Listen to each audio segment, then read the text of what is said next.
Hello viewers and dear student, সকলে কেমন আছেন? আশা করি ভালো আছেন, সুস্থ আছেন। এই পর্যন্ত আমিও ভালো আছি, সুস্থ আছি। আজকে যে বিষয়টা নিয়ে আমরা আলোচনা করব সেটা হচ্ছে একটা কিক। এই কিকটা আমরা স্ট্যান্ডিং পজিশনে কি করেছিলাম, আজকে আমরা একটু ডিফারেন্ট ভাবে কি করব, একই কিক বাট একটু ডিফারেন্ট ভাবে করব। সেটা কিভাবে? অ্যাকচুয়ালি আমরা যখন কিক ট্রেনিং করি বা পাঞ্চ ট্রেনিং করি, তখন আমরা তিনটা লেয়ার ইউজ করে থাকি। ফার্স্ট লেয়ার হচ্ছে high line, then middle line and low line. এই তিনটা লেয়ার আমরা কি করে থাকি বা পাঞ্চ করে থাকি, অ্যাটাক করে থাকি। বাই দ্য ওয়ে, আজকে আমরা যেটা করব সেটা হচ্ছে হাই লাইনে করব, ফেজ লাইনে, দ্যাট মিন্স আপার লাইনে, অলগোল লাইন, যেটা কোরিয়ান ভাষায় বলে থাকে অলগোল হাই, সেই লাইনটা আমরা করে থাকবো। এবং এইখানে যদি আমরা খেয়াল করব একটু ট্রেনিং করার সময়, সেটা হচ্ছে কোনো প্লেয়ারের যদি হাইট কম থাকে, তাহলে অপোনেন্টসের হাইট যদি বেশি থাকে, সেক্ষেত্রে আসলে আমরা কি করে থাকি, বা ফেজ লাইনে যদি আমরা কিক করতে চাই, কিক টাচ করতে চাই, তাহলে আমরা কিভাবে কি করব, তার ফেজ লাইনে খুব সহজভাবে এটা নিয়ে আমরা আলোচনা করব। এবং এটাই আমরা ট্রেনিং করব যে আসলে কিভাবে ফেসে লাগানো যায়, সেটার জন্য আসলে কি কি করা উচিত। বাই দ্য ওয়ে, শুরু করার আগে আমি যেটা করে নেব সেটা হচ্ছে physical training, that means warm up. যে কোনো কিক বা পাঞ্চ ট্রেনিং করার আগে অবশ্যই কিছু ওয়ার্ম আপ করা উচিত। তো আমি পুরো ওয়ার্ম আপটা আপনাদেরকে দেখাবো না, শুধুমাত্র হচ্ছে যে আমরা কিকের জন্য কি কি ওয়ার্ম আপ করতে পারি, খুব শর্টের মধ্যে আমরা শেষ করব। অল্প কিছু ওয়ার্ম আপ করে আমরা কিকে চলে আসবো। তাহলে ঠিক আছে, চলুন কথা না বাড়িয়ে আমাদের মূল ভিডিওতে আমরা চলে আসি।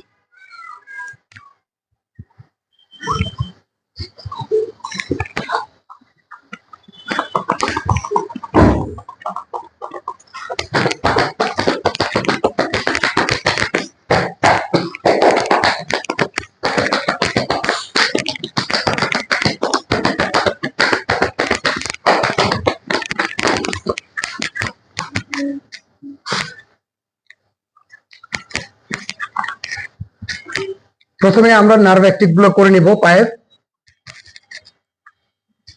কারণ পায়ের সবচেয়ে বেশি যে জিনিসটা প্রয়োজন হয় ফ্লেক্সিবিলিটি।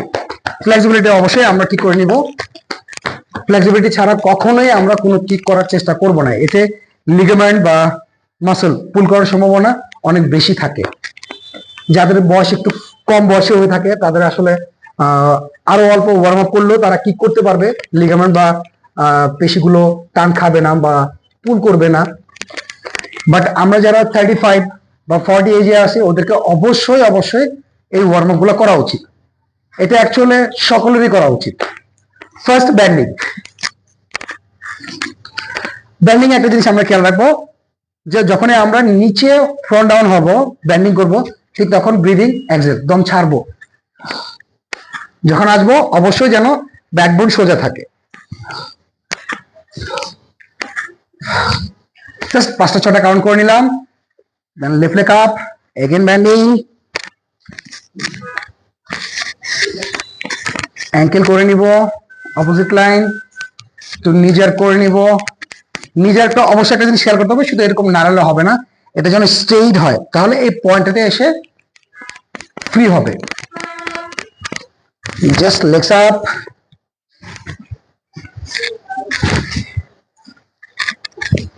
ওকে, লেগ চেঞ্জ, একই জিনিস করব, স্প্যান্ডিং,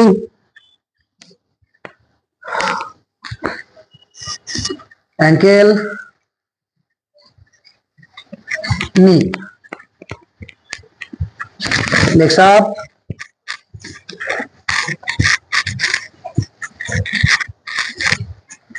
both legs strong, and butterfly.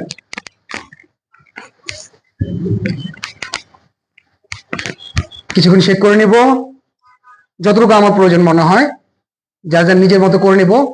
যখন মনে হবে যে না পাটা ফ্রি হয়ে গেছে, দেন আমরা next step front down, easy. যখনই ফ্রন্ট ডাউন করব, চেষ্টা করব যেন এলবো দিয়ে আসলে এটাকে নিচের দিকে নেওয়ার জন্য, এবং নোজ কি হচ্ছে লেগস থাম ফিঙ্গারের দিকে টাচ করার চেষ্টা করব।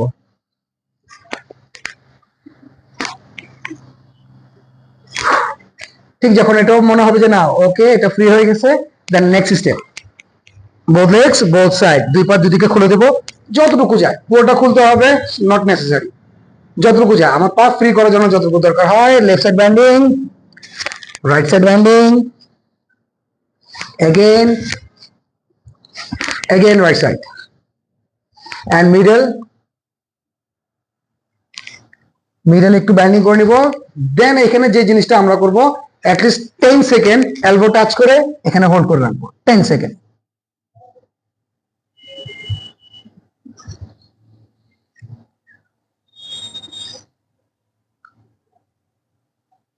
ইজি।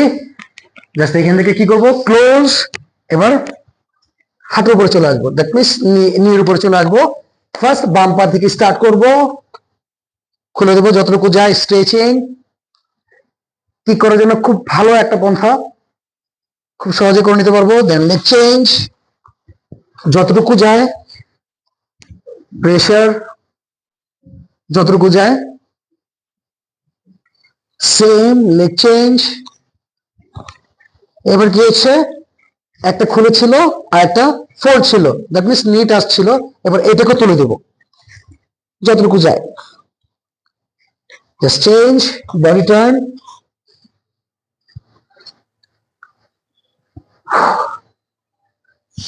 and close.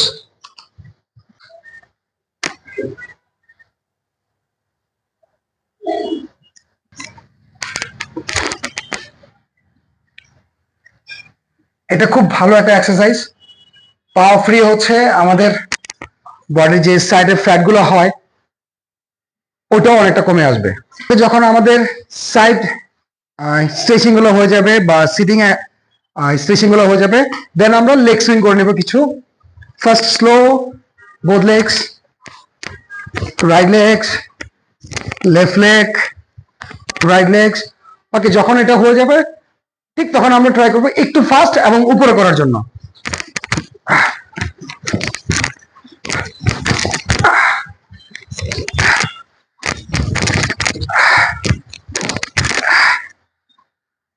ওকে, কি করার জন্য ঠিক এই কটা এক্সারসাইজ করলো ইনাফ। চলুন তাহলে এবার আমরা আমাদের মূল যে কিকটা শিখবো ওইখানে চলে আসি। ওকে, তাহলে আজকে আমাদের মূল বিষয় হচ্ছে ব্যাকট্রাস। আমরা অনেক সময় বলে থাকি টার্নিং কিক। আসলে টার্নিং বলতে আমরা অনেক কিককেই বুঝাই। তো টার্নিংটা মূলত হচ্ছে ইংরেজি শব্দ। যদি এটাকে আমরা কোরিয়ান ভাষা বলি তাহলে এটাকে, এই কিকটাকে বলা হয় ব্যাকট্রাস কিক। দ্যাট মিনস আমরা ব্যাক টার্ন করে যে কিকটা করে থাকি সাইড কিক, ওটাকে আমরা ব্যাকট্রাস বলে থাকি। ওকে, তাহলে ব্যাকট্রাসটা আমরা কিভাবে করব, এবং যেটা আমি আগে বলেছিলাম যে ব্যাকট্রাসটা আমরা আলোচনা করব আজকে জাম্পিং এর সাথে। কি করে জাম্প করে ব্যাকট্রাস করতে হয় এটা নিয়ে আমরা আলোচনা করব।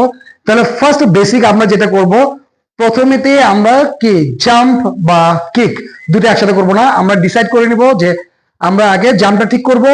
জাম্পিং এর সময় যে ল্যান্ডিংটা হয়, এই ল্যান্ডিংটাকে আমরা অবশ্যই ব্যালেন্সে নিয়ে আসব। যদি আমরা উপরে উঠে নিচে আসলে ব্যালেন্স না করতে জানি তাহলে কিন্তু পড়ে গিয়ে ব্যথা পাওয়ার চান্সেস অনেক বেশি থাকে। আর পরটা যদি এরকম হয়ে থাকে, যদি অ্যাঙ্কেল একটু বাঁকা হয়ে পড়ে যায় তাহলে কিন্তু পা ফুলে যাবে, মচকে যাবে। অ্যাটলিস্ট 2 সপ্তাহ 3 সপ্তাহ বেড রেস্টও হতে পারে। এর চেয়ে বেশি ক্ষতি হলে ডাক্তার কাছে যেতে হতে পারে। ওকে, নো প্রবলেম। তা আসলে আমরা প্রথম যেটা করব, জাম্পটা আমরা ঠিক করে নিব, এবং যে জাম্পিং এর পর যে ল্যান্ডিংটা হয় এটা আমরা ঠিক করব। এটাকে আসলে আমরা কিভাবে ঠিক করব, ফার্স্ট আমরা যেটা করব সেটা হচ্ছে একদম সিম্পলি জাম্প ট্রেনিং করব। এখান থেকে জাম্প, বডিটাকে কিভাবে জাম্প করতেছে, আমরা যখন লেগস ফুট খেয়াল করবো যে এখানে বসে একবারে জাম্প করব, আবার পায়ের পাতা একবারে না পড়ার চেষ্টা করব। আমরা পায়ের টোটা নেওয়ার চেষ্টা করব। দ্যাট মিনস যখন আমরা একটু ব্যান্ড হচ্ছি, আগে হিল উঠে যাবে, হিল, জাস্ট হিলটা উঠে গিয়ে টো। আবার যখন ল্যান্ডিং করব আমাদের টো ল্যান্ডিং হবে, টো ল্যান্ডিং হবে, টো। দ্যাট মিনস আমরা অনেক সময় ওয়ার্ম আপে আমরা কি টোতে বাউন্স করে থাকি, এরকম জাম্প ট্রেনিং করে থাকি। টু গুড একটা এক্সারসাইজ। সো এখান থেকে আমরা আস্তে আস্তে জাম্প ট্রেনিং করব। Up, same, up, same, down end up. যখন আমাদের এই জাম্পগুলো আসলে ঠিক হয়ে যাবে, ল্যান্ডিং এর ব্যালেন্সটা ঠিক হয়ে যাবে, দেন আমরা কি করব, এবার জাম্পের সাথে টার্নিং চেষ্টা করবো। টার্নিংটা কিভাবে হচ্ছে, দ্যাট মিনস পিছনে পাটা লাভটা ঘুরে আমরা সামনে নিয়ে যাবো। That means right legs turning করে সামনে নিয়ে যাব। বাট এখানে যে জিনিসটা আমরা করবো টার্নিং এর সময় জাম্প, এটার সময় খেয়াল করবো যেন আমাদের প্লেট চেঞ্জ না হয়। দ্যাট মিনস বাম পা চলে আসবে ডান পার কাছে, ডান পা চলে যাবে বাম পার কাছে। যদি এখান থেকে লাভটা ঘুরে আমরা এখানে আসি তাহলে কিন্তু আমাদের প্লেট চেঞ্জ হয়ে গেল। আমরা প্লেট চেঞ্জ করবো না, যেন যখন আমরা জাম্প করব যেন পায়ের স্ট্যান্ডটা এরকমই হয়। ডান পা চলে আসবে বাম পার কাছে, বাম পা চলে যাবে ডান পার কাছে। তাহলে এটা কিভাবে জাম্প করবো, like same back, again jump and back, same jump and back, last time and back. ওকে, এবার কিক করার জন্য আসলে আমরা কিভাবে জাম্পটাকে ফোল্ড করব, কারণ আমরা যদি যে কোনো কিক করতে যাই আমাদের কিকের ফার্স্ট রুলস হচ্ছে ফোল্ড করা, দেন হচ্ছে কিক করা। তাহলে এই ফোল্ডিংটা আমরা কিভাবে করব, যে জাম্পটা আমরা ঠিক করে নিয়েছিলাম এটার সাথে কি হচ্ছে, দু পা সেম একসাথে উঠবে কিন্তু দুই পায়ে ক্লোজ থাকবে। আর যেহেতু আমরা বলছি ব্যাক ক্রস করবো, এটা সাইড কিক, কিকের পজিশনটা সাইড কিকের মধ্যে আসবে। That means like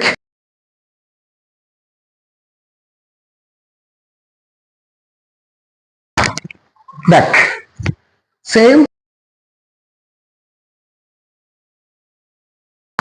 and back, same and back. যখনই আমরা দুই পা একসাথে ক্লোজ করে জাম্প করব, ঠিক পায়ের পজিশনটা এই পজিশনই থাকবে, এরকমটাই থাকবে। তাহলে যখন আমাদের এই জাম্পটা ঠিক হয়ে যাবে দেন আমরা ট্রাই করব জাম্পের পাশাপাশি কিক করার জন্য। তাহলে কিকটা কিভাবে করব, লাইক সেম আমরা জাম্পগুলো শিখে নিছি। এবার কি হচ্ছে, প্রথমে আমরা হাই কিক করার চেষ্টা করব না, same kick throw and return এটা আমরা আসলে নিচে করার চেষ্টা করব ফার্স্ট, শুধু ব্যালেন্সের জন্য। দ্যাট মিনস নিচে নিচে করার চেষ্টা করব। যখন আমাদের একটু নিচে ক্লিয়ার হবে দেন আমরা মিডলে করার চেষ্টা করব, দেন আমরা টপে যাব।